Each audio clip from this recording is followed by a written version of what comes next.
Very good evening to all of you. कैसे आप सभी लोग? आप सभी का स्वागत है टेक्स्ट बुक यूनिवर्सिटी के यूट्यूब प्लेटफॉर्म पर। मेरा नाम विशाल सिंह है।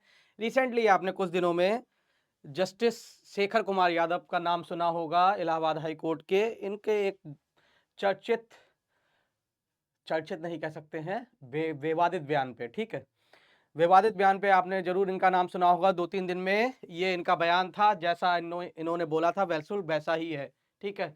मैं पढ़ने के इच्छुक नहीं हूँ। आप चाहें तो इसको पढ़ के जान सकते हैं कि क्या था। मेन इसका एक टर्म था कठमुल्ला, ठीक है, जो किसी एक रिलीजन के लिए इस्तेमाल के, एक पर्टिकुलर रिलीजन के व्यक्तियों के लिए इस्तेमाल किया गया था, ठीक है। उनके बारे में कहा गया था, जो आप पूरा पढ़ सकते हैं। जिसके बाद से क्या हुआ, जिसके बाद से काफी लोगों की प्रतिक्रिया इस पे आने लगी। बहुत सारे पॉलिटिशियंस ने इसको लेके कहा कि भाई इनके रिमूवल के लिए जो है हम जो है रिमूवल के लिए जाएंगे। कुछ पॉलिटिशियंस ने ये भी कहा कि इसके लिए, इनके रिमूवल के लिए हम सीजीआई साहब को लेटर लिखेंगे।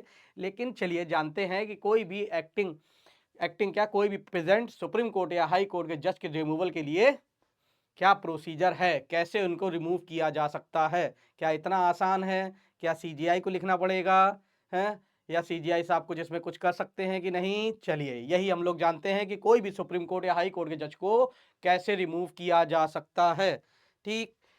इसीलिए अपोजिशन पार्टीज जो है वो प्लान कर रही है कि इनके लिए इम्पीचमेंट मोशन इशू किया जाए, ठीक है। सुप्रीम कोर्ट के, हाई कोर्ट के जज को रिमूव करने के लिए पार्लियामेंट से इम्पीचमेंट मोशन पास कराना होता है, ठीक है। जैसे कोई भी रेजोल्यूशन पार्लियामेंट से पास होता है, वैसे ही इसका पूरा direct provision article 124 of the constitution of India और आर्टिकल 217, आर्टिकल 124 सुप्रीम कोर्ट जजेस के लिए और आर्टिकल 217 हाई कोर्ट जजेस के लिए है, ठीक है। उसके लिए हम लोग, चलिए उसको डील में मतलब डिटेल में बात करते हैं, ठीक। चलिए, ये है हमारे justice Shekhar Kumar Yadav, Allahabad high court. चलिए देखते हैं हाउ ए सिटिंग जज can be remove from office. कोई भी हाई कोर्ट या सुप्रीम कोर्ट का जज कैसे रिमूव किया जा सकता है, ठीक है। ए जज ऑफ द सुप्रीम कोर्ट और हाई कोर्ट में be remove from office through a motion adopted by parliament on ground of proven misbehaviour or incapacity, ठीक है। दो ही ग्राउंड हैं जिस पे आप किसी भी सुप्रीम कोर्ट या हाई कोर्ट के जज को रिमूव कर सकते हैं। मैं दोनों ही क्यों बोल रहा हूं, सुप्रीम कोर्ट और हाई कोर्ट? क्योंकि दोनों का सिमिलर प्रोसीजर है रिमूवल का। ये प्री का क्वेश्चन भी है, ध्यान रखिएगा। किन ग्राउंड पे? प्रूवन मिसबिहेवियर और इनकैपेसिटी, ठीक है। कॉन्स्टिट्यूशन में यही दो टर्म इस्तेमाल किए हैं। अगर हम आर्टिकल की बात करें, आर्टिकल 124 का 4 और 5, और ये जज ऑफ सुप्रीम कोर्ट की बात करता है, और हाई कोर्ट के लिए आर्टिकल 217, जिनके लिए सेम प्रोसीजर है, ठीक है। Can be remove from his by the order of president. President के ऑर्डर के द्वारा इनको रिमूव किया जा सकता है। और प्रेसिडेंट ऑर्डर कब देगा? प्रेसिडेंट ऑर्डर तब देंगी जब आप ये रेजोल्यूशन पास हो जाएगा दोनों पार्लियामेंट से। वो कैसे होता है, चलिए उसके बारे में देखते हैं। The constitution provide that a जज can be remove only by an order of the president based on the motion pass by the both house of parliament. क्योंकि हम लोग जानते हैं इंडिपेंडेंस ऑफ जुडिशरी को सिक्योर करने के लिए, ठीक है, किसी की भी इंडिपेंडेंस सिक्योर करने के लिए उसका रिमूवल जो है इतना आसान नहीं होना चाहिए, ठीक है। स्पेशली अगर हम हाई कोर्ट और सुप्रीम कोर्ट, जो कि कॉन्स्टिट्यूशनल कोर्ट हैं, उनकी अगर बात करें, उनके जजेस की बात करें, ठीक है, कि ना ही किसी सीएम, पीएम या इंडिविजुअली प्रेसिडेंट के पास भी पावर नहीं है जब तक पार्लियामेंट से रेजोल्यूशन पास नहीं होता है, तो ठीक है। चलिए, the procedure for the removal of जज इलोबरेटेड इन द जजेस इंक्वायरी एक्ट 1968। पार्लियामेंट ने आर्टिकल 124(5) का पावर का इस्तेमाल करते हुए एक एक्ट पास किया है, जजेस इंक्वायरी एक्ट 1968, ठीक है, जिसमें पूरा डिटेल प्रोसीजर दिया हुआ है कि क्या प्रोसीजर फॉलो होगा जब भी कोई भी जज को रिमूव करने के लिए पार्लियामेंट में कोई भी रेजोल्यूशन अगर हमें लाना होगा, ठीक है। इस एक्ट के अंदर क्या दिया है? द जजेस inquiry act 1968 an impeachment motion में originate in other house of the parliament. दोनों में से किसी भी हाउस में पास हो सकता है। टू इनिशिएट प्रोसीडिंग इनिशिएट करने के लिए at least 100 members of Lok Sabha, Lok Sabha के 100 मेंबर कम से कम साइन करके नोटिस दें स्पीकर को, ठीक है। जब 100 मेंबर लोकसभा के साइन करके नोटिस देंगे स्पीकर को, तब मोशन चालू हो सकता है। या at least 50 member of Rajya Sabha, Rajya Sabha के 50 मेंबर जो है साइन करके चेयरमैन को दें, ठीक है। जैसा हम लोग जानते हैं कि लोकसभा में स्पीकर होता है, राज्यसभा में चेयरमैन होता है। The speaker of chairman may consult individual and examine relevant material to the notice. Based on this he or she may decide either admit the motion or refuse to admit it. ठीक है, जब कोई भी motion इनके पास जाएगा, speaker या chairman जैसा भी केस हो, तो वो डिसाइड करेंगे कि क्या करना है, इसको एडमिट करना है कि रिफ्यूज करना है। अगर वो एडमिट कर लेते हैं, if the motion is admitted, अगर मोशन एडमिट कर लिया जाता है, द स्पीकर और chairman who received it will constitute a 3 member committee to investigate the complaint. अगर वो नोटिस को, मोशन को एडमिट कर लेते हैं, तो वो क्या करेंगे, तो चेयरमैन और स्पीकर 3 मेंबर की कमेटी बनाएगा कंप्लेंट में इन्वेस्टिगेशन के लिए।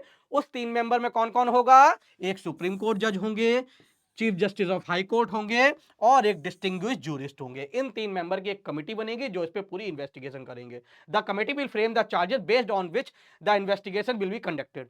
ए copy of the charges will be forwarded to the जज who can present a written defence. जिस जज के ऊपर ये मोशन चल रहा है, उनके इंपीचमेंट के लिए चल रहा है, उनको भी राइट दिया जाएगा कि वो अपने डिफेंस में written statement, written defence submit कर सकते हैं पार्लियामेंट में आके। ठीक, चलिए, after concluding its investigation the committee will submit its report to the speaker और chairman who will lay the report before the relevant house of parliament. If the report finding a misbehaviour or incapacity, अगर report में ये पता चलता है कि misbehaviour or incapacity पाई गई है, the motion for the removal will be taken up for consideration and debate. फिर उस पे पार्लियामेंट में उसको लाया जाएगा डिबेट के लिए। The motion of removal is required to be adopted by each house of parliament. इतना होने के बाद किसी भी सुप्रीम कोर्ट, हाई कोर्ट को जज रिमूव करने के लिए क्या चाहिए, कम से कम 100 मेंबर्स ऑफ लोकसभा साइन करके जब स्पीकर को देंगे, या 50 मेंबर ऑफ राज्यसभा जब जो है चेयरमैन को देंगे, उसके बाद अगर वो एडमिट करते हैं, उसके बाद वो 3 मेंबर की कमेटी बैठा लेंगे। कमेटी अगर इन्वेस्टिगेशन में ये पाती है कि मिस बिहेवियर और इनकैपेसिटी पाई गई है, उसके बाद वो पार्लियामेंट में लाया जाएगा। पार्लियामेंट में लाने के बाद इतने लोगों द्वारा पास होना चाहिए।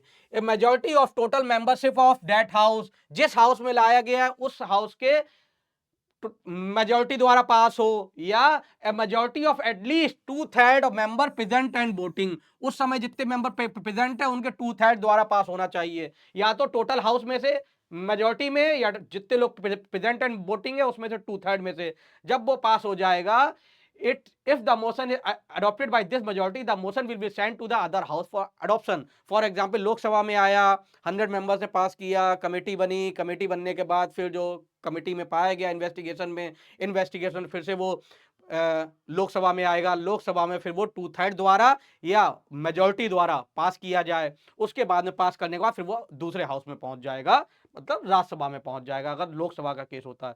जब वो राज्यसभा से भी पास हो जाएगा, when the motion is adopted in both house, दोनों हाउस से पास होने के बाद it is send to the president, फिर वो प्रेसिडेंट साहब के पास भेजा जाएगा, who will issue an order for the removal of the जज। फिर प्रेसिडेंट साहब उसको रिमूव करने के ऑर्डर पास करेंगी। ठीक है, ऐसे किसी एक जज को, हाई कोर्ट या सुप्रीम कोर्ट के जज को रिमूव किया जा सकता है। ठीक है, जो कि इतना आसान प्रोसीजर नहीं है। ठीक, चलिए अब देखते हैं क्या आज तक इंडियन हिस्ट्री में किसी भी हाई कोर्ट या सुप्रीम कोर्ट जज को रिमूव किया गया है। चलिए जानते हैं इसको भी। Number of time impeachment proceeding were initiated against supreme court और हाई कोर्ट जजेस। ठीक है, कितने बार impeachment proceeding against high court and supreme court जजेस initiated total 4 times of Indian history. 4 बार अभी तक ऐसा मोशन पार्लियामेंट में लाया गया है उनको इंपीच करने के लिए। ठीक, सबसे पहली बात, जस्टिस वी रामास्वामी, ये पहले ऐसे जज थे जिनके खिलाफ इंपीचमेंट मोशन पार्लियामेंट में लाया गया था। ये एक प्री का क्वेश्चन भी है, सॉरी, ये एक प्री का क्वेश्चन भी है। वाज द फर्स्ट जज against whom impeachment proceeding were initiated in 1993. The motion were brought up in Lok Sabha but failed to secure required 2/3 majority. Lok Sabha में गया था लेकिन 2/3 मेजोरिटी द्वारा पास नहीं हुआ, तो वहीं पर खत्म हो गया। ठीक है, प्री का पहला क्वेश्चन आपका ये हो गया, जस्टिस वी रामास्वामी।